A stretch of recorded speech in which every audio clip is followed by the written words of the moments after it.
అందరికీ వందనములు. దేవుని నామన స్తోత్రములు. ఎలా ఉన్నారండి? బాగున్నారా? మంచిది. ఈరోజు వాక్యంలోకి వెళ్దామండి. నేటి మన ధ్యానాంశము విరిగి నలిగిన మనసు. విరిగి నలిగిన మనసు. విరిగిన మనసే దేవునికి ఇష్టమైన బలులు. కీర్తనలు 34:18. విరిగిన హృదయం గలవారికి యెహోవా ఆసన్నుడు, నలిగిన మనసు గలవారిని ఆయన రక్షించును. విరిగిన హృదయం గలవారికి యెహోవా ఆసన్నుడు. ఎవరైతే విరిగిన హృదయం కలిగి ఉంటారో వారికి దేవుడు దగ్గరగా ఉంటాడు. నలిగిన మనసు గలవారిని ఆయన రక్షించును. నలిగిన మనసు గలవారిని ఆయన రక్షించును. విరిగి నలిగిన మనసే దేవునికి ఇష్టమైన బలులు. విరి నలిగిన హృదయం నీవు అలక్ష్యం చేయువాడు కాదు దేవా అని కీర్తనాకారుడు దావీద్ మహారాజు గారు అంటున్నాడు. గుండె చెదిన వారిని బాగు చేయువాడు, వారి గాయములు కట్టువాడు ఆయనే. నలిగిన హృదయం గలవానికి దృఢపరచుటకును, చెరలో ఉన్న వారిని విడుదల చేయుటకును కలుగ చేయుటకును ఆయన ఈ లోకమునకు వచ్చి ఉన్నారు. నేను మహోన్నతమైన పరిశుద్ధ స్థలములలో నివసించువాడను. మన దేవుడు ఎక్కడ నివసిస్తున్నారు? మహోన్నతమైన పరిశుద్ధ స్థలములలో నివసించువాడు. ఆయనను వినయము గల వారి ప్రాణమును ఉజ్జీవింపజేయుటకును, నలిగిన వారి ప్రాణమును ఉజ్జీవింపజేయుటకును వినయము గల వారి యొద్దను దీన మనసు గల వారి యొద్దను నివసించుచున్నాను. ఎవరి మధ్యలో నివసిస్తున్నారు? వినయము గల వారి మధ్యను యొద్దను దీన మనసు గల వారి మధ్యను నివసించున్నాడు. మన దేవుడు ఎక్కడ నివసించే దేవుడు? నేను మహోన్నతమైన పరిశుద్ధ స్థలములలో నివసించువాడును. మహోన్నతమైన పరిశుద్ధ స్థలములలో నివసించువాడు మన దేవుడు. ఆయన విరిగి నలిగిన హృదయాలను ఉత్తేజింపచేయడం కోసం, ఉజ్జీవింపచేయడం కోసం వినయం గల వారి యొద్దను దీన మనసు గల వారి యొద్దను నివసించున్నాడు. మనం ఎప్పుడైతే విరిగిన మనసు కలిగి నలిగిన మనసు కలిగి దేవునికి ప్రార్థిస్తామో అప్పుడు మనకి దగ్గరగా ఆసన్నుడై ఉంటాడు. దేవుడు మనకి దగ్గరగా ఆసన్నుడై ఉంటాడు. ఎవడు దీనుడై నలిగిన హృదయం గలవాడై నా మాట విని వణుకుచుండునో వాని నేను దృష్టించుచున్నాను. ఎవడు దీనుడై దీన హృదయం కలిగి నలిగిన హృదయం గలవాడై నా మాట విని వణుకుచుండునో వాని నేను దృష్టించున్నాను. ఇక్కడ ఎవరు నలిగి దీన హృదయం కలిగి ప్రార్థించారు? సమరయుడు. మంచి సమరయుడు దీన హృదయం కలిగి ప్రార్థించాడు, వాని యందు దృష్టించాడు. ఓకే, సో ఇక్కడ దేవుడు దీనుడై నలిగిన హృదయం కలిగిన వారిని ఆసన్నుడుగా ఉంటున్నాడు. విరిగిన మనసే దేవునికి ఇష్టమైన బలులు. విరిగిన హృదయం గలవారికి యెహోవా ఆసన్నుడు, నలిగిన హృదయం గలవారిని ఆయన రక్షించును. ఇక్కడ లూకాసు వార్త 15వ అధ్యాయము 17 నుంచి 24 వరకు తప్పిపోయిన కుమారుడు ఉన్నాడు. తప్పిపోయిన కుమారుడు మనకి తెలుసు ఈ స్టోరీ. చిన్నప్పటి నుండి తెలుసు. ఒక యజమానుడికి 2 కుమారులు ఉంటారు. చిన్న కుమారుడు తన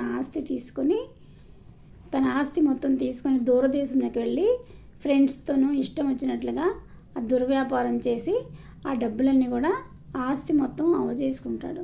ఆ తర్వాత అతను అయిపోయిన తర్వాత ఏం చేయాలో తెలియక, ఏ పని చేయాలో తెలియక ఒక పందులు కాయడానికి ఉంటాడు. ఆఖరికి ఆ పందులు తినే పొట్టైనా తిని కడుపు నింపుకోవాలనుకుంటాడు. కానీ అది కూడా అతనికి ఇవ్వరు. అప్పుడు అతనికి మనసు విరిగిపోయిద్ది, నలిగిపోయిద్ది. అతని మనసు నలిగిపోయి అప్పుడు అనుకుంటాడు కదా, నా తండ్రి యొద్ద అనేకమైన మంది ఎంతమంది దాసులు బ్రతుకుతున్నారో నా తండ్రి దగ్గర నేను నా తండ్రి అని చెప్పుకోవడానికి యోగ్యుడిని కాను. కానీ ఇప్పుడు నా తండ్రి దగ్గరికి వెళ్తే నేను అక్కడ కడుపు నిండా ఆహారం తినగలను, హాయిగా ఉండగలను, నేను తిరిగి నా తండ్రి దగ్గరికి వెళ్తాను అని చెప్పేసి అనుకోవటం జరుగుతుంది. అప్పుడు ఆ తండ్రి దగ్గరికి తిరిగి ప్రయాణమై వస్తూ ఉంటాడు. తండ్రి దూరం నుండి చూసి ఆయన నేను యోగ్యుడిని కాదు నాన్న, నేను తండ్రి అని చెప్పుకోవడానికి కూడా నేను యోగ్యుడిని కాను అని అనుకుంటూ వస్తూ ఉంటే తండ్రి దూరం నుండి కుమారుని చూసి పరిగెత్తుకుంటూ వచ్చి అతని మెడ మీద ముద్దు పెట్టుకొని తీసుకెళ్ళి, తండ్రి నువ్వు ఇలాగ చేయడానికి నేను యోగ్యుడిని కాను, నీకును దేవునికి విరోధంగా పాపం చేసి ఉన్నాను, నేను యోగ్యుడిని కాదు అని అంటున్నప్పటికీ తండ్రి అతన్ని తీసుకెళ్ళి అతనికి ప్రశస్తమైన వస్త్రములు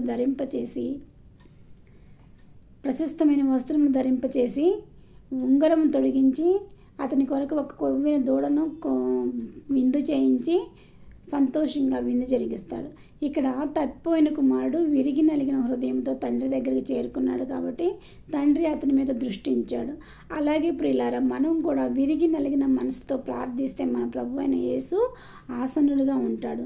మనల్ని ఆయన రక్షిస్తాడు. ఈ క్షణమే నువ్వు విరిగిన హృదయంతో నలిగిన హృదయంతో ప్రార్థించినట్లయితే యేసయ్య నీ ప్రార్థన ఆలకించి నిన్ను రక్షిస్తాడు. ఇంతవరకు రక్షణ లేని బిడ్డలు జ్ఞాపకం చేసుకున్నాడమ్మా. ఈ క్షణమే విరిగి నలిగిన మనసుతో దేవుని దగ్గర ప్రార్థించండి. తప్పిపోయిన కుమారునిలాగా విరిగి నలిగిన హృదయం కలిగి తండ్రికి దగ్గరగా ఉండు అనుకుంటున్నారా? విరిగి నలిగిన హృదయం ఉన్న ప్రభు నాకు ఎవరు, నువ్వు ప్రభువా నాకెవ్వరూ లేరు నువ్వు తప్ప అని విరిగి నలిగిన హృదయంతో మనం ప్రార్థిస్తే మన దేవుడు మన దగ్గరికి పిలిస్తే పలికే దేవుడు. నువ్వు కావాలి ప్రభు అని పిలిస్తే ఆయన మనల్ని పరిశుద్ధాత్మతో నింపుతారు. ఆయన పరిశుద్ధాత్మతో నింపబడిన వారిని మనం పరిశుద్ధాత్మతో నింపబడిన వారమై ఆనందిస్తాము. ప్రభు నీతో మాట్లాడతాడు. ఆపత్కాలంలో ఉత్తరం ఇస్తాడు. తప్పిపోయిన కుమారుని చేర్చుకున్నట్లు నిన్ను కూడా చేర్చుకుంటాడు. నీ ప్రభు అయిన యేసు గొప్ప దేవుడమ్మా. యేసయ్య ఎప్పుడైనా విరిగి నలిగిన హృదయం కలిగిన వారికి ఆసన్నుడిగా ఉంటాడు. నలిగిన హృదయం కలిగిన వారిని ఆయన రక్షించే దేవుడు. ఈ క్షణమే నువ్వు ఆయన్ని రక్షణ కోరుకోమ్మా. రక్షణ లేని వారు ఈ క్షణమే యేసు నిజమైన దేవుడు అని నోటితో ఒప్పుకుంటే నీకు రక్షణ కలుగుతుంది. రక్షణ కలిగిన నీవు తర్వాత బాప్తిసం తీసుకొని జ్యోతిలాగా వెలగొచ్చమ్మా. ఎప్పుడైతే నువ్వు యేసు నిజమైన దేవుడిని ఒప్పుకుంటావో యేసయ్య నీకు రక్షణ అనుగ్రహిస్తాడు. రక్షణ అనుగ్రహించిన వెంటనే నువ్వు బాప్తిసం తీసుకున్నట్లయితే, ఆత్మీయంగా ఎదిగినట్లయితే ఆయన విరిగి నలిగిన హృదయంతో ఆసన్నమైన వారికి నువ్వు ఏ స్థితిలో ఉన్నా, పాపపు స్థితిలో ఉన్నా, పంచస్థితిలో ఉన్నా, ఏ స్థితిలో ఉన్నా ఈ క్షణమే దేవుని యొద్దకు రమ్మా. నేను అయోగ్యుడిని, నేను ప్రభువుని పిలిచడానికి యోగ్యురాలని కాదని అనుకుంటున్నావా?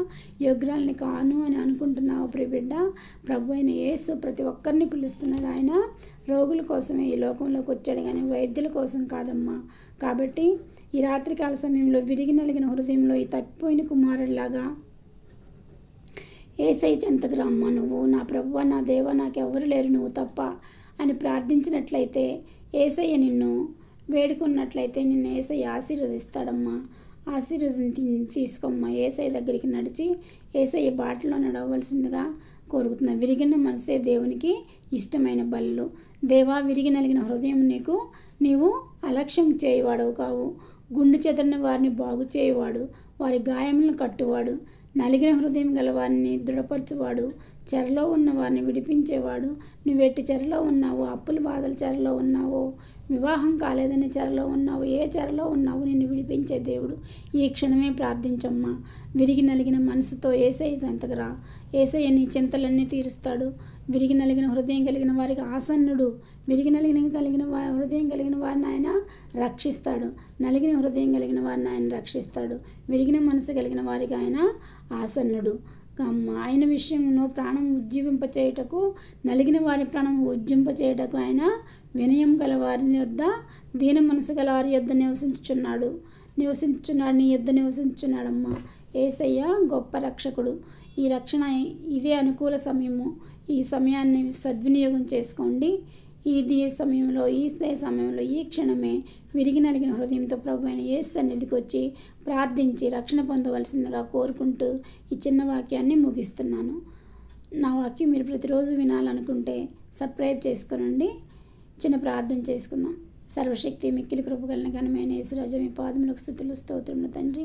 అయ్యా, అద్భుతకరుడ, ఆశ్చర్యకరుడ, మీరు మాట్లాడిన వాక్యంకై వందనాలు ప్రభువా. విరిగి నలిగిన హృదయాలకు ఆసనుడు ప్రభువా. నువ్వు విరిగి నలిగిన హృదయం నీకు ఇష్టమైన బల్లు ప్రభువా. అయ్యా, ఎవరైతే ఈ రాత్రికాల సమయంలో విరిగి నలిగిన మనసుతో మీ సన్నిధిలో ప్రార్థిస్తున్నారో వారి ప్రార్థన ఆలకించండి. వారికి రక్షణ దయచేయండి, మారు మనసు దయచేయండి. వారిని మీ బిడ్డలుగా చేర్చుకోండి ప్రభువా. అయ్యా, ఎవరు నిన్ను తండ్రి నువ్వు కాక నాకు ఇంకెవ్వరు లేరు ఈ లోకంలోని ఎవరు ప్రార్థిస్తారో వారి హక్కును చేర్చుకునే దేవుడు అయ్యా. వారిని హక్కును చేర్చుకుని వారిని రక్షించే దేవుడు అయ్యా. వారికి ఆసన్నుడుగా ఉన్న దేవుడు అయ్యా. వారిని ఆసన్నుడుగా ఉంచే దేవుడు ప్రభు. అందరికీ రక్షణ దయచేయమని మా ప్రభును ప్రియకుమారుడైన యేసుక్రీస్తు నామమున అడుగుచున్నాను తండ్రి. ఆమెన్.